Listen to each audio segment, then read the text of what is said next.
Saya lihat, saya bilang, Pak, orang Islam itu jauh sekali perbedaannya dengan orang Kristen. Simpel saja. Orang Islam itu, Pak, wajahnya bercahaya, saya bilang. Bersih, berseri-seri, betul. Kenapa? Karena dia sering berwudu. Ya kan? Minimal dalam sehari 5 kali basuh muka. Jadi kelihatan cahayanya. Sebagaimana Allah firmankan, ya kan? Simahum fi wujuhihim min athari sujud. Di wajah-wajah orang mukmin itu, kata Allah, tampak bekas-bekas sujud, berseri-seri bercahaya. Mohon maaf, Pak, wajah-wajah orang Kristen itu, mohon maaf, seram-seram, ya kan, jelek-jelek, ya kan? Kenapa? Makannya saja yang haram-haram, babi, anjing, naudzubillah. Makanya saya bilang sama ibu-ibu orang Islam, Bu, kalau ingin membandingkan antara Kristen dan Islam itu, bandingkan saja mukanya. Enggak percaya, nanti ke pasar, berdiri ibu-ibu, bandingkan dengan muka-muka inang-inang di sana, pasti beda, betul? Ya Pak ya? Beda. Dari wajahnya saja beda. Ya kan? Orang Islam itu bersih. Subuh-subuh sudah bangun kita, segar, ya kan? Orang Kristen mana? Wah, nggak teratur hidupnya. Seorang ustadz yang baru saja masuk Islam atau mualaf. Tapi kenapa ya? Dia masuk Islam seolah-olah dia terkesan munafik, terkesan provokasi, terkesan adu domba.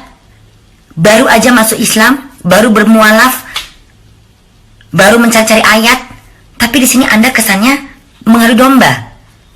Kalau masuk Islam, jaga nama Islam, jangan terkesan disudutin, jangan terkesan Islam itu ganas, buas, Anda caci maki, Anda hina-hina agama Nasrani. Kita dengarkan ceramahnya. Orang Islam itu jauh sekali perbedaannya dengan orang Kristen.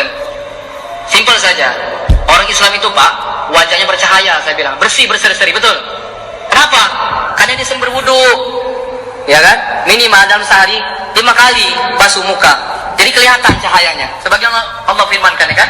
Simahum fi wujuhihim min athari sujud. Di wajah-wajah orang mukmin itu, kata Allah, tampak bekas-bekas sujud, berseri-seri bercahaya. Mohon maaf, Pak, wajah-wajah orang Kristen itu, mohon maaf, seram-seram, ya kan, jelek-jelek, ya kan? Kenapa? Makannya saja yang haram-haram, babi, anjing, naudzubillah. Kamu yang belum Wahai ustadz yang di sana, kalau Anda yang baru mualaf lalu mengatakan bahwa orang Nasrani, orang Kristen mukanya jelek-jelek makan babi, Anda lupa Anda juga pernah makan babi? Hah? Anda lupa? Kalau disuruh memilih wajah kamu sama wajahnya Ari Wibowo, saya lebih memilih wajah Ari Wibowo. Karena saya melihat hatinya, bukan agamanya. Anda ini provokasi. Makanya Ustadz, jangan mentang-mentang udah mualaf, seolah-olah mengadu domba. Seolah-olah Islam itu mengajarkan penghinaan, pelecehan. Ayat yang Anda kutip itu nanti di padang mahsyar akan nampak umat Nabi dari mana? Dari air uduknya, dari dia pernah melakukan ibadah, tapi tidak orang yang munafik.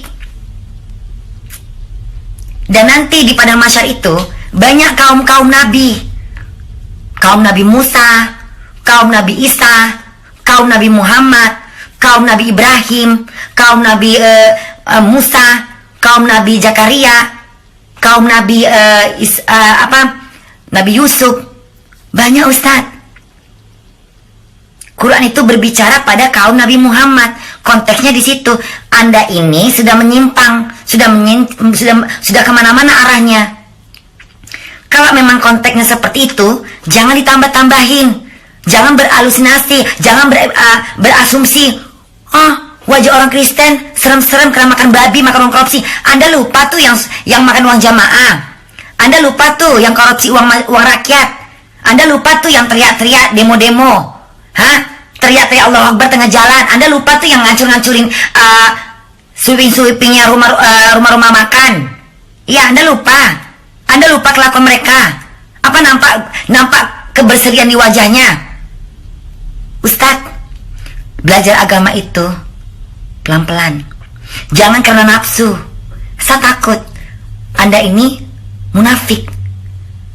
Anda kan baru mualaf. Anda kenal Abdullah bin Ubay? Kenal? Ada kaitannya dengan Al-Maidah 1, Al-Maidah 2. Ustadz, dengar. Al-Baqarah 62, Allah berfirman di situ, orang-orang Nasrani, orang-orang Yahudi, orang-orang Sabi'in, ya, orang-orang Muslim, mereka-mereka ini yang beriman kepada Tuhan, melakukan kebajikan, bersedekah, berinfak, tidak ada kerugian mereka. Ya, mereka akan mendapatkan ganjaran-ganjaran yang baik dari Tuhannya. Artinya Ustadz, tidak boleh menghina. Jangan karena kebencian Anda di suatu kaum, Anda mencaci, mencela, ya. Anda ini bukan orang hutan yang hidupnya cuma di hutan, hidupnya bersama dengan agama lain. Ustadz, Anda kan baru saja memeluk jadi Islam. Anda baru bermualaf. Coba Anda kembali belajar kisah di masa Rasulullah dan para sahabat. Kenalkan dulu Umar bin Khattab, Ali bin Abu Thalib, Utsman bin Affan, Abu Bakar Siddiq radhiyallahu. Mereka bangsa Arab Quraisy. Sebelum mereka memeluk agama Allah, sebelum memeluk agama Islam, mereka itu tidak beragama, bahkan menyembah berhala. Rasulullah mendapatkan hidayah ketika di Gua Hira, tapi nggak semata-mata langsung mengajak mereka untuk masuk Islam dengan cara-cara seperti yang Anda katakan. Hei Abu Lahab, hei Utsman bin Affan, hei Ali bin Abu Thalib, hei Abu Bakar Siddiq, hei Utsman bin Affan. Muka kalian sangar-sangar. Nggak ada Ustadz. Tidak ada seperti itu bahasa Rasulullah. Ya, Anda ini, yang saya khawatirkan Anda ini munafik.